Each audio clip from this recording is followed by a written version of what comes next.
Egypt. 30 BC, a woman stands alone in her palace. She is the last of the Ptolemies, the final pharaoh of a dynasty that ruled for 3 centuries. Outside, Roman legions surround Alexandria. Inside, her lovers are dead, her children hidden, her empire gone. She reaches for a basket, not for food, for a serpent, the sacred asp, death disguised as divinity. Tonight, we uncover the truth behind the legend of Cleopatra.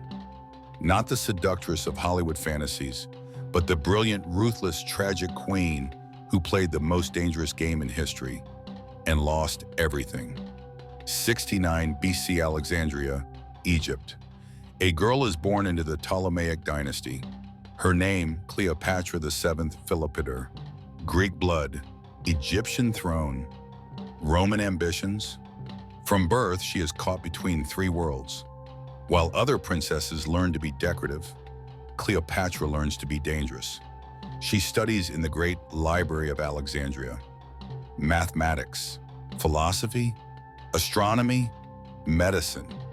She masters 9 languages, can negotiate with Ethiopians in their tongue, debate with Greek philosophers in theirs, charm Roman generals in Latin.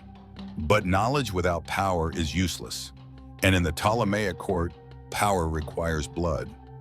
Her family is legendary for its brutality. Sibling murders sibling, parent poisons child, spouse assassinates spouse. This is not a royal family. It is a nest of vipers wearing crowns. When her father dies in 51 BC, 18-year-old Cleopatra becomes queen, but she must rule alongside her brother, Ptolemy XIII. He is 10 years old, and he wants her dead. The civil war begins immediately. Brother against sister, advisors choosing sides. Egypt tearing itself apart.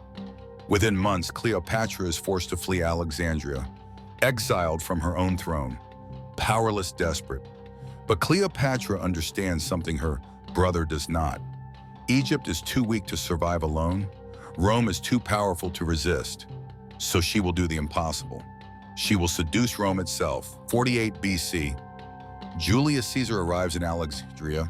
He is 52 years old, the most powerful man in the world. Chasing his rival Pompey across the Mediterranean, Cleopatra is 21. Exiled, desperate, brilliant, and about to make the boldest move of her life.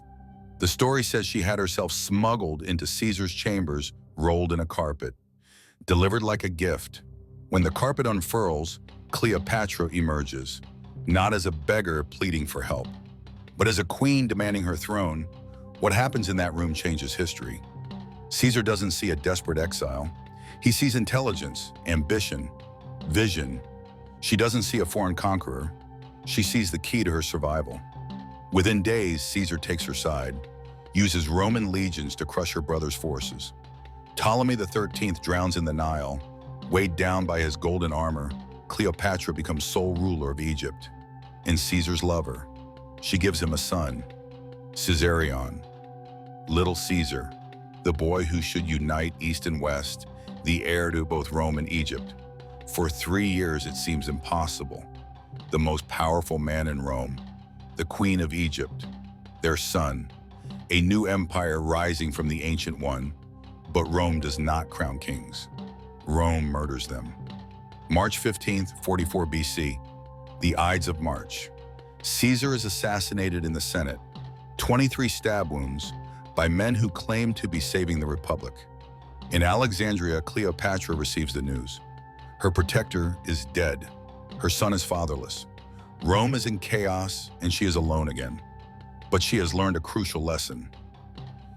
In the game of empires, there is always another player. 41 BC, Mark Antony summons Cleopatra. He is one of Rome's triumvirs, a general, a politician, Caesar's loyal lieutenant, and now Egypt's judge. He wants to question her loyalty during the Civil War, to humble her before Rome's power. Cleopatra arrives like a goddess, her barge gilded in gold, purple sails perfumed with incense. Dressed as Aphrodite, surrounded by attendants dressed as nymphs.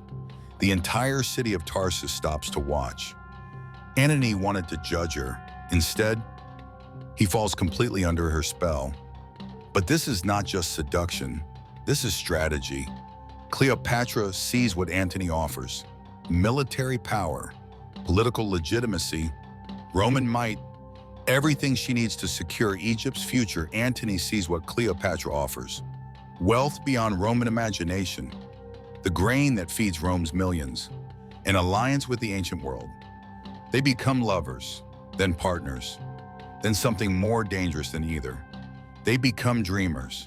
Together they imagine a new world, where Rome and Egypt merge, where their children rule an empire from India to Britannia, where the corruption of the Roman Republic is replaced by the divine kingship of the pharaohs. They have 3 children together: Alexander Helios, Cleopatra Selene, Ptolemy Philadelphus. They stage elaborate ceremonies declaring them rulers of vast territories. They present themselves as Isis and Dionysus, as gods made flesh, as the future. But in Rome, a young man watches, Caesar's legal heir, his great-nephew, Octavian. He is calculating, patient, ruthless, and he will not allow Antony to replace the Republic with an Eastern monarchy. He will not let Cleopatra's children inherit Caesar's legacy. He will not permit Egypt to rise again. The propaganda war begins. Octavian paints Antony as bewitched, a Roman general seduced by an Eastern witch. He paints Cleopatra as Jezebel, a foreign queen corrupting Rome's values. He paints their alliance as treason, as the end of Roman civilization itself. 32 BC, Rome declares war, not on Antony, on Cleopatra. The final battle for the ancient world is coming, September 2nd, 31 BC, the Gulf of Actium, Greece. The fleets meet. Antony and Cleopatra command 500 ships. Octavian's Admiral Agrippa commands 400. But numbers mean nothing in naval warfare. Strategy is everything. Agrippa's smaller, faster ships outmaneuver the massive Egyptian vessels. Fire arrows rain down. Boarding parties clash on burning decks. The sea turns red. And then, Cleopatra's flagship turns, breaks formation, flees. The question that echoes through history: why? Was she a coward and abandoning her lover in battle? Or a realist seeing the inevitable defeat? Was it panic or strategy? Whatever her reason, Antony follows, abandons his fleet mid-battle to chase after her. The remaining ships fight on, but leadership is gone within hours. Octavian has won. The greatest naval battle of the ancient world is over. The consequences are just beginning. 1 year later, Alexandria. The city is dying. Octavian's legions surround the walls. Antony's remaining forces have deserted. Cleopatra has locked herself in her mausoleum, the tomb she built for her final performance. False news reaches Antony. They tell him Cleopatra is dead.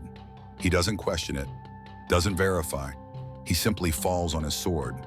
But the blow is not clean. He is dying, not dead, bleeding out slowly. Then the truth arrives. Cleopatra lives. She hears he is dying, sends for him. They raise his dying body into the mausoleum through a window. Cleopatra refuses to open the doors. Afraid Octavian's soldiers will rush in, so they pull him up with ropes, his blood trailing down the stone. He dies in her arms. The last words between them lost to history. Only their final embrace remains. August 10th, 30 BC. Cleopatra knows she is lost. Octavian will parade her through Rome in chains, display her as a trophy, humiliate Egypt's last queen before Roman crowds. She will not allow it. She arranges for a basket of figs. Hidden beneath the fruit, a serpent, the sacred asp of Egypt, the symbol of divine royalty, the instrument of the gods. She places it to her breast, or perhaps her arm. The ancient sources disagree, but they all agree on this.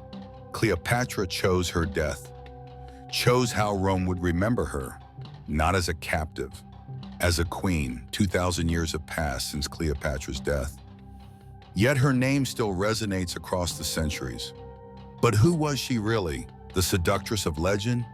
The femme fatale who bewitched Roman generals? No, that is Rome's propaganda, Octavian's narrative, the story told by her enemies. The truth is more complex, more impressive, more terrifying. Cleopatra was one of the most educated rulers of the ancient world. She spoke 9 languages when most rulers spoke 1. She negotiated trade agreements personally, commanded naval fleets in battle, ruled Egypt during a time of famine and turned it into prosperity. She was not beautiful by Roman standards. Ancient coins show a sharp, prominent nose, a strong jaw, not the movie star looks Hollywood gave her. Her power was not physical beauty. It was intellectual brilliance combined with strategic ruthlessness. But she made one fatal miscalculation. She bet everything on Mark Antony, on their dream of an Eastern empire, on love and alliance merging into destiny. She lost. And with her death, the age of the pharaohs ends. 3,000 years of Egyptian civilization gone. Egypt becomes a Roman province. Her children disappear from history.